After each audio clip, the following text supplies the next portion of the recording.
Leave her, Johnny, leave her. Ladies and gentlemen, welcome to the National Timely Action Hour. This is the show where we talk about everything from comic books to movies and everything in between. My name is Aidan, and I hope that you're doing well today. In this video, I'm going to be doing a review of Aquaman Volume 2. This is a 4-part miniseries released between February and May of 1986. This was written by Neil Poser and illustrated by Craig Armstrong, and this is the post-crisis origin story of Aquaman. On a scale of 1 to 10, with 1 being horrible and 10 being fantastic, I would give this a 9 or 9.5 because I think that it is very well written and the art is very good for the most part. There are a few instances where I was like, but you know, that's just my personal taste. This does carry over some pre-crisis elements of Aquaman's history. I do know the basics of the Golden Age version, but the Silver/Bronze Age version is what I'm more familiar with. So he's still married to Mira, he's still half Atlantean, he's still the king of Atlantis. Black Manta still, spoiler alert, murdered his son, and his brother is still Ocean Master. That will come in heavily into play in this, but essentially this is a clean slate. They streamlined his origin from the Silver Age with carrying over some Golden Age elements for his brother, and he is basically the same character that he was a few years ago at this point, but he goes through a character arc which is, again, in my opinion, well written.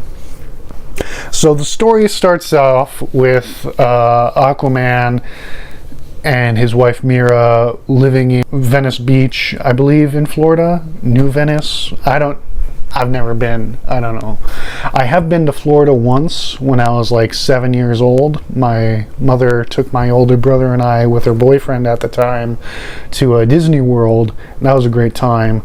But I was only in Orlando for, a few days and came back to Canada. But Aquaman, Arthur and Mira are, living their lives, still mourning the loss of their son, as one would expect. And Arthur's brother Orm, aka Ocean Master, attacks the city, or at least their neighborhood, and he has mysterious new powers that Arthur is very curious about. He tries to fight back, but Orm blasts him, and Mira tries to use her water magic to put out the fires and save the people. And this prompts Arthur to go on an odyssey. I haven't seen the new movie at the time of recording, but I have read the book, so I know how the odyssey ends. But Arthur goes on an odyssey throughout all 4 issues, where he goes back to Atlantis, where his friend Vulko is ruling in his stead while he's, on the surface world, being a member of the JLA and, mourning the death of his son. But Arthur takes off his signal to contact the League, so they can't help him. That explains why doesn't he call the Justice League? Well, Neil thought of that, and he's like, well, I'll tell you why.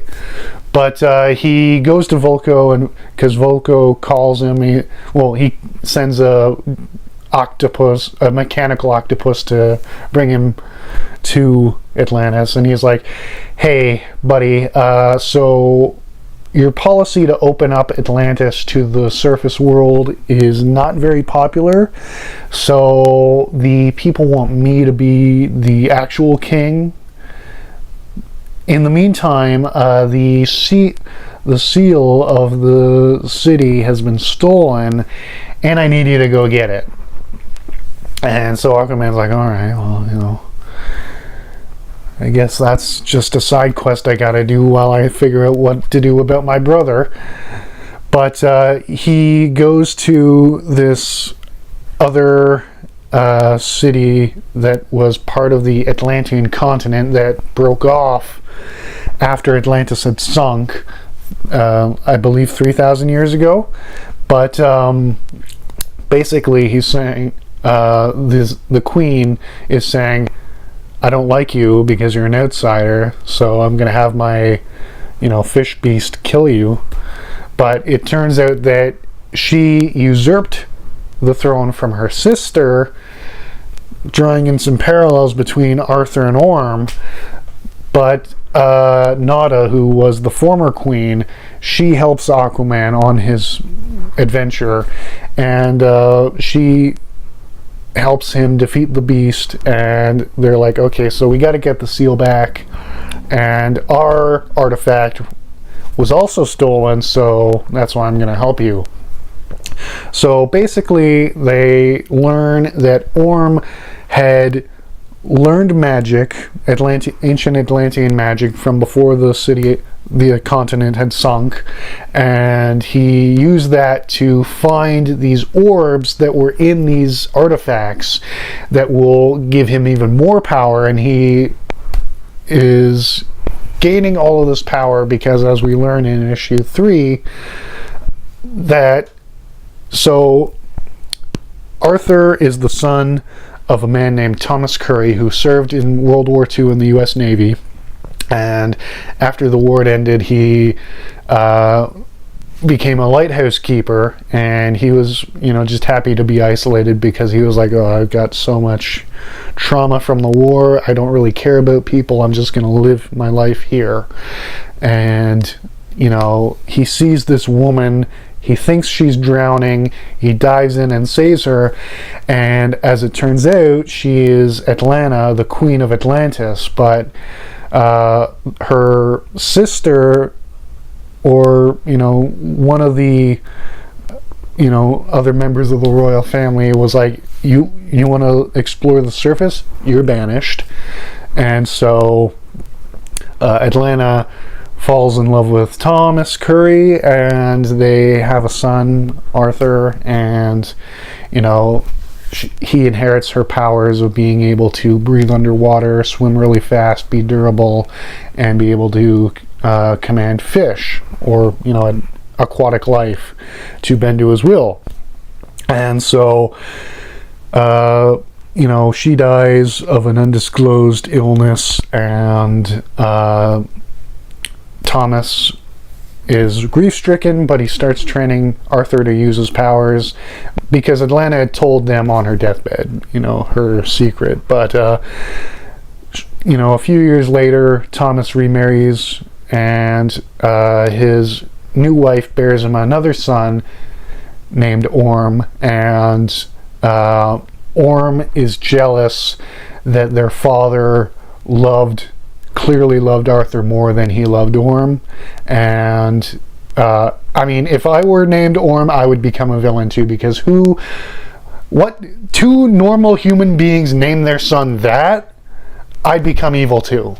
And I have an older brother, but I would not try and murder him because I'm a good person, or at least I try to be. But Orm is gaining all of this power to get revenge on Arthur for having all of their father's love. And Nada helps Arthur learn the basics of magic because she's a sorceress, and Aquaman uses his inherent powers plus the magic to defeat his brother. He seemingly dies, but this is comic books, and he survives.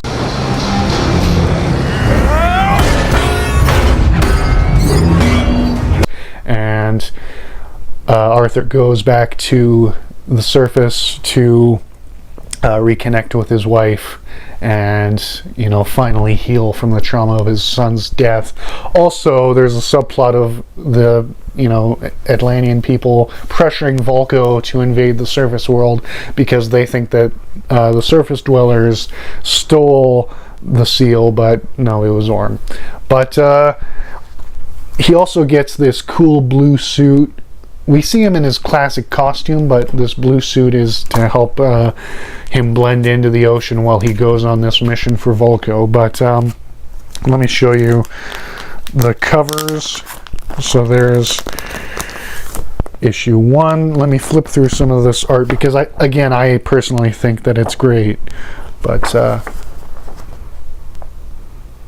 there are some really good shading and shadows here. The inker did a great job, and we also learn about the history of Atlantis. And I'm sorry, it's Craig Hamilton, not Armstrong, who drew it, but and Neil Posner wrote it. But here we get Ocean Master, but that's issue number 1. Here is issue number 2. There's the sea creature that he fights.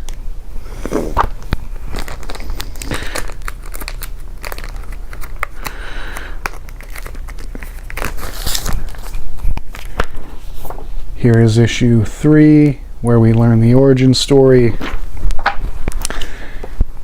and issue 4.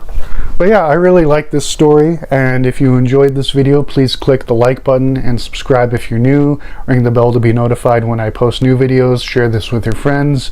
Hype this if you're on your mobile, and leave a comment telling me your thoughts. What's your favorite Aquaman story? In the description, you'll find the links to my social media profiles, as well as my podcast, as well as my Patreon page and merch store. So if you'd like to support this show financially, I would greatly appreciate that. But thank you so much for taking the time out of your day to watch this, and I sincerely hope that you all have a wonderful day. Goodbye.